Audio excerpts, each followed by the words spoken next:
You guys believe in angels, or? Man, give me a fruit cocktail. If I did that, then I'd have to give it to you every day, and I won't get all my vitamins. Do you know who you're dealing with? Chill, nasty Nate. It's my You got a problem with that? I'm somebody's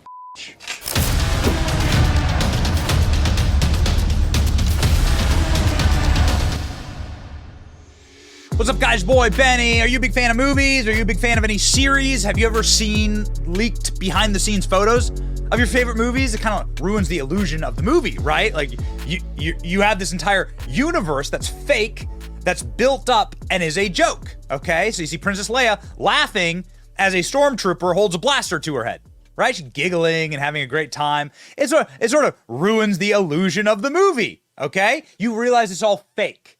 It's all make-believe. There are no real consequences. There are no real stakes to be involved. Everybody's on the same side, and they're all laughing at us who believe in this stuff. And that's exactly what I see in this photo. Here you have Maxine Waters in charge of the Financial Services Committee, who should be regulating guys like Sam Bankman-Fried. But Congresswoman Maxine Waters is taking photos with him. Congresswoman Maxine Waters is blowing him kisses in this video. Look at that. She blows the man a kiss that she is supposed to be regulating. Now, why would that be? Well, we know. Because Sam Bankman-Fried was effectively the donor royale to the Democratic Party, second only to George Soros. This is a deeply, deeply evil man, but a man who took all of our money, stole money from the American public, and then gave it all to Democrats so that they could hold on for dear life in the midterm election. And so when you're looking at the consequences for that fraud, you have to keep that in mind. Because the people who play the game, well, ladies and gentlemen, they're just laughing at all of us behind the scenes. And that's exactly what this photo is about, right? It's the same photo. They're laughing at us, and we're the idiots who think that anything is real. Sam Bankman-Fried's mea culpa. Read disgraced FTF Sounder's statement on court as he declares, "My useful life is over," ahead of being sentenced to only 25 years in prison. So Sam Bankman-Fried sentenced just moments ago. 25 years in prison for stealing $8 billion. Does that seem like the punishment fits the crime there? Interesting, ladies and gentlemen. A lot of people were really let down. They were very let down, said Sam Bankman-Fried. I'm sorry about that. I'm sorry about what happened, he said. I mean, is it worth $8 billion? If you get 25 years in prison, if that's all you get? For $8 billion? Would you do 25 years in prison for $10 billion like SBF? SBF defrauded his clients for $10 billion. He's going to jail for life, right? 25 years. Bernie Madoff defrauded his clients for a whole lot less, and he's rotted in prison, dead in prison. Never see the light of day again. SBF contributed over $70 million in 2022 election campaigns within a mere 18 months. His personal donations totaled $40 million directly to liberal politicians and PACs ahead of the 2022 election. That ranks him second only to George Soros, Democrat caucuses. Look at this. This is the list. The red obviously means Republicans. The blue means Democrats. This is the list of blue Democrat orgs that Sam Bankman-Fried donated $70 million to. And by the way, in case you're wondering, all this money was stolen. Sorry, try not to yell. It's all stolen. So this is like the greatest, no refunds. This is the greatest fraud on the American people, maybe ever. They stole your money, gave it to Democrats to run for office, and then they give him a slap on the wrist, quite literally. The judge ripped Sam Bankman-Fried, saying that the probation department recommends 105 years, which would have landed him, of course, in prison for the rest of his life. The government recommends 40 to 50 years, which would have landed him in prison for the rest of his life, presumably, right? I mean, you would have, at 40 to 50 years, he would have gotten out as like a man in a walker, okay, in a wheelchair, right? That would be more than necessary, says the judge. I'm not diminishing the harm, the brazenness of his actions, his exceptional ability flexibility with the truth, lack of any remorse. I want to add one further thought. I do not think it was fruitful use of time to spell out every lie. When not lying, Sam Bankman-Fried was evasive, hair-splitting, trying to get the prosecution to rephrase questions to him. I've been doing my job for 30 years. I've never seen a performance like that. So the judge is saying that he obviously does not have any remorse for what he did. So why the are you not giving him the maximum sentence? Wouldn't that be what you would do? Sam Bankman-Fried was handed a 25-year sentence for his role in defrauding the crypto exchange customers, investors. The judgment of the court is that you are sentenced to 240 months, then the consecutive 60 for a total of 300 months, 25 years. But he should have been sentenced. The charging guidelines say he should be sentenced to 4 times that. The government wanted twice that number at 50 years. So the judge was able to let this. You know how many more Sam Bankman-Frieds you're going to create now? Do you know how many more of these people are going to pop up? How does the SBF judgment stack up against the national average? Okay, so Sam Bankman-Fried was convicted of wire fraud, securities fraud, commodities fraud, and money laundering for his actions, all of which could have been sentenced up to 110 years. Whew, it pays to donate to Democrats. He was sentenced to 25 years, with 5 years to be served consecutively, a total of 20 behind bars. On average, defendants entering a plea deal for federal fraud cases receive around 19 months. So you have 19 months there. Wire fraud, you can have a 0 to 20 years. So it looks like there's some flexibility in these joints.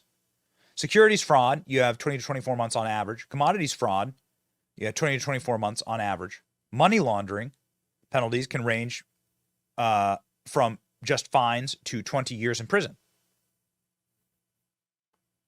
So this guy should have spent the rest of his life in prison. SBF, it's like 30 years old, 110 years, you're done. Even 50 years at 30 years old, again, you're in a wheelchair by the time you get let out, if you even make it that, if you even live that long. Which, judging by the look of things, SBF not doing great, right? Photos of him in jail, not great. The gangsters in jail call him a weird S. There he is, right there. So he's looking bad. SBF looking terrible. Looking like a terrible dude. Okay, and the gang members are saying that he's not getting a shower. He's not doing anything. He didn't snitch on nobody. Sam is a gangster. Okay, yikes. Doesn't look super gangster. Looks bad. So again, if you were to give him 50 years, then what? Like your life's over. But Sam Bankman-Fried contributed tens of millions to Democrats, and so he gets to escape. So who called it? We all called it. Sam Bankman-Fried was just sentenced to 25 years in prison for his multi-billion-dollar fraud.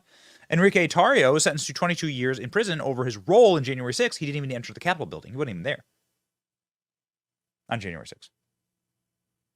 How it started, how it's going. Yeah. Well, it's not, I mean, he's still going to get out. He's still going to get out of prison like a relatively of sound mind and body after 25 years, right? So just get out in his 50s. I can't believe SBF was stealing funds, ultimately getting sentenced to 25 years to impress this woman. All right, there's plenty of posting going on. SBF's response to his sentencing. Yeah, all right, okay. Him doing a TikTok dance. There is somebody who called this from 1,000 yards away, and that was obviously Tucker. Tucker said that this son of a is bulletproof, and he knows he's bulletproof, and he knows that whatever they may throw at him, and I don't even mind the government throwing 50 years at him, the government demanding 50 years. Like, I don't even mind that. That just means that the rest of your life's over. The rest of your life will be spent behind bars. Like, but whatever happens, that he's being tried in New York, and that's a Democrat superstate, and that he'll be able to skate on this. The man who, of course, called all this. But the main takeaway from the whole thing is that Sam Bankman-Fried isn't stupid. He knows he's bulletproof. He knows the Democratic Party and the SEC and his friend Gary Gensler won't touch him. So watch Sam Bankman-Fried explain that actually he's not very worried about criminal charges. How concerned are you about criminal liability at this point? So I don't think that, I mean, obviously I don't personally think that I have, but I think the real answer is that's not it sounds weird to say, but I think the real answer is that's not what I'm focusing on. I mean, look, I've had a bad month. This has not been a fun month for me, but that's not what matters here. I've had a bad month. It's all about me and my personal journey, but being held accountable by regulators, the Justice Department, the U.S. Congress, these are my friends. I paid for them. Boy, if there's ever been a clear window into the deep corruption we really need to get rid of if we're going to return to representative democracy, it's that right there. So Sam Bankman-Fried seems so confident that he's untouchable that he admitted in public to commingling funds between FTX, his crypto exchange, and a separate company he controlled. That's the kind of thing that regulators would normally care about, but in this case, for some reason, didn't. I guess on a moral level, like I care a lot about my kids. I don't have favorability with my children. You can't do that. You have to have hard rules, hard boundaries, and hard lines. And you cross those lines, then you need to have equal punishment for everyone. Right within reason, you know. I got a toddler. But when you're of sound mind, you have to have equal punishment. If you don't have equal punishment, you have chaos. You have bitterness. And you inspire actually like more deviancy. And that is exactly what this judge has done here. The other thing that we didn't even talk about is that they dropped the campaign fraud. Now, campaign fraud, whoo, baby, that'll do you one. But the government dropped all of that. Why? Because the Bahamas didn't want them to do it, or whatever. Virgin Islands. Yeah, oh, okay. The mighty Virgin Islands is able to tell the federal government what to do. No, they dropped the campaign fraud because the guy was doing his job. The guy bought himself out of life in prison, which he deserved. If there wasn't double standards, there'd be no standards at all. Can't continue a country like this. Can't run a country like this. It's a sick, sick place to live. And we need some correction. We were really hoping for like life in prison for this guy, or at least like 50 years, right? It's going to make more of them. It's going to create more. It's going to create more of these people. And you want to live in a country like that. It's your boy Benny. Like, share, and subscribe. Stay based. Stay free.